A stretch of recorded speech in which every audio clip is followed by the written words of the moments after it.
And Dawson Garcia will be coming up after, Coach. First one, Josh Graham.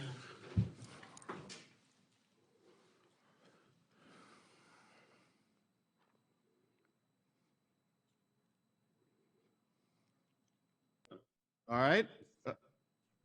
Go ahead, JB Ricks. Hey, Coach. Congrats on the win. Both of your players so far that have come up to talk have spoken about the pressure that was on them and how much they were taking this game personally and how much they wanted to prove a lot of people wrong or whatnot from things that were being said over the past couple of weeks. How much did you use that motivation in your coaching going into this game and letting them know that they needed to put a performance out here of what Carolina basketball is really about tonight? Yeah, I mean, I've never talked to them about pressure. There was no pressure in playing this game against Michigan. You know, I've said before how I approach it and how I coach the guys is to focus on the preparation and the process and the practice. If we just focus on the preparation, the process, and the practice, then the play will take care of itself. And yesterday we had the best practice that I can remember this year.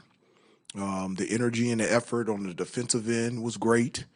On the offensive end, we were sharing the basketball, and we were excited about our teammates' success, other teammates' success, and it was a great practice. It was hard, it was competitive, but it was also fun, and we played together as a team. And they did the same thing tonight against Michigan, and Michigan's a unbelievable coach in Juwan Howard, and they're a great basketball team, and we were fortunate enough to come out on the winning side tonight.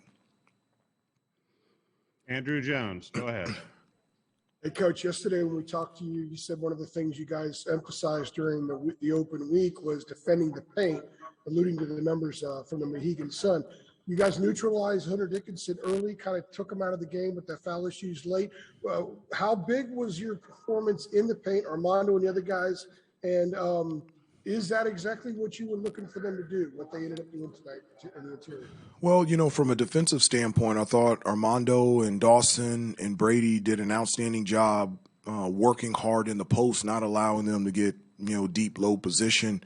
One of the changes that we have made and we made tonight is, we doubled the post. We didn't do that in Connecticut. And so anytime that Hunter Dickinson caught the ball in a post, we double teamed. And so we wanted to get the ball out of their hands, and our rotations were really good. And so it was hard for him to get into a rhythm. And then in the second half, I just, towards the end of the first half, Armando, he scored a couple times down low on the block.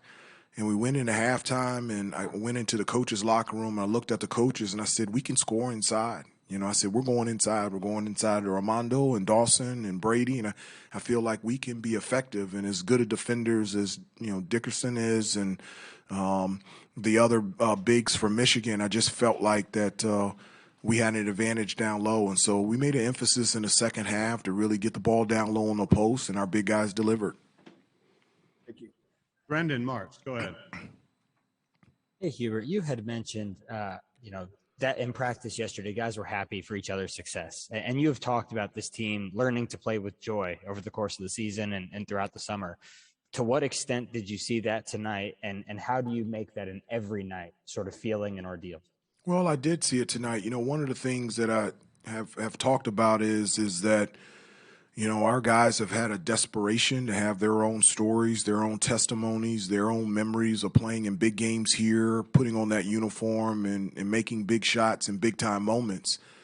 They're tired of hearing my experiences, Coach May, Coach Lebo, Coach Sullivan. They want their own stories. And I really felt like tonight, they have their own story. They have their own testimony of playing in front of a Smith Center crowd that I can't remember for the longest that it's been like this over 2 years. And to come up big and to play well and to experience that success, like in the locker room, they were jumping around, they were hugging, they were smiling. And I told them that tonight's win was 100% them.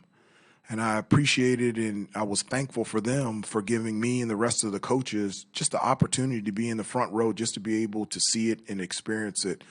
And I love that. Now these guys have a memory. They have a story to tell about being in a big time crowd against an unbelievable opponent and being successful out there on the floor and how good that feels. And my hope is that they want to have those feelings over and over again. And that's my hope. Ross, go ahead. Hey, Coach Davis. Caleb Love with 22 points, pretty efficient, looked good on defense, knocked some big shots down in the second half. Is that kind of the player and performance you want from Caleb moving forward? Well, Caleb is, he's a first-team All-American. He's a definitive first-round draft pick, and the reason being is he's a basketball player. He can be dominant on both ends of the floor. I mean, from an offensive standpoint, he's gifted enough to be able to create his own shot and create a shot for his teammates at any given time. And he's done such a good job this year understanding when to shoot and when to create shots for his teammates. And then the job that he did on Eli Brooks. Eli is a fantastic player. He's their leading scorer. He can score in many different ways. And so Caleb had the challenge in the assignment to defend him pretty much most of the game. And so for him it wasn't just his scoring, it was his defense, it was his ability to get teammates open, his passing. Caleb played an all-around game, and I'm very, very happy, and I'm very, very proud of him. Adam Smith? Hubert, Armando said, since the Mohegan Sun, he had sort of wanted another big-time opponent, another big-time moment. He said he was itching to have that opportunity. Could you sense some of that? You mentioned, practice being so well the other day, but could you sense some of that from the rest of these guys that they wanted to get another chance like this on a stage like this? I did. We went up to Connecticut, and even though we were very disappointed in the loss to Purdue, we were also encouraged about how we played an outstanding team, and we were disappointed about our energy and our effort the next day against Tennessee. And so, we really did. I felt like the guys wanted another opportunity against a big-time team and to go out there and put a full game together, win or lose. We wanted our energy and our effort and our attention to detail and our defense to improve. It's something that we've worked hard on, especially the last 8 days, getting back to our foundation pieces that make us a good defensive team. And I was very proud of them for applying what we've taught and what we've practiced and what we've learned over the last 8 days to be able to do that in a game against a great opponent in Michigan. Okay, we've got time for two more, CL and then Jeremiah. Hubert, not that you wanted to lose those games in Connecticut, but did you kind of need that experience to, just to kind of propel this team forward to have effort like tonight? I like experiencing wins. I'm just, I think you can learn a lot and grow a lot with wins.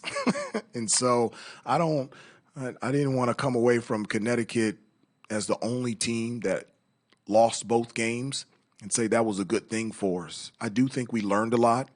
I think it was a sense of reality of how hard we have to work, how hard we have to prepare, and how hard we have to play on any given night.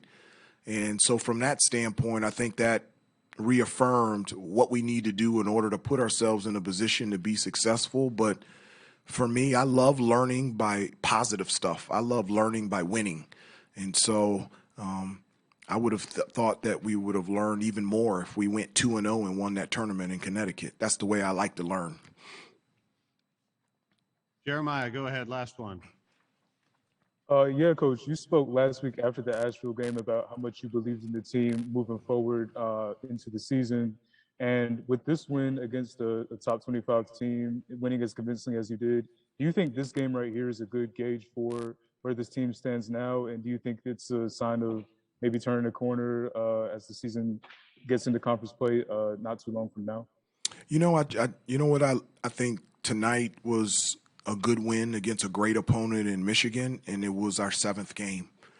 Again, I'm all about focusing on our preparation, our practice, in the process of us just continuing to get better every day. And so, this is a great win for us, but it's the 7th game of a long season. And so what I'm looking for is just improvement on both ends of the floor. I want our guys to improve. I want our team to improve every day. And if you just continue to focus on those 3 things, the preparation, the process, and the practice, the play will take care of itself. And so we're very excited and very happy with the win tonight, but it's one game, and on Sunday we play a really good Georgia Tech team on the road. All right. Thank you, Coach. Everybody will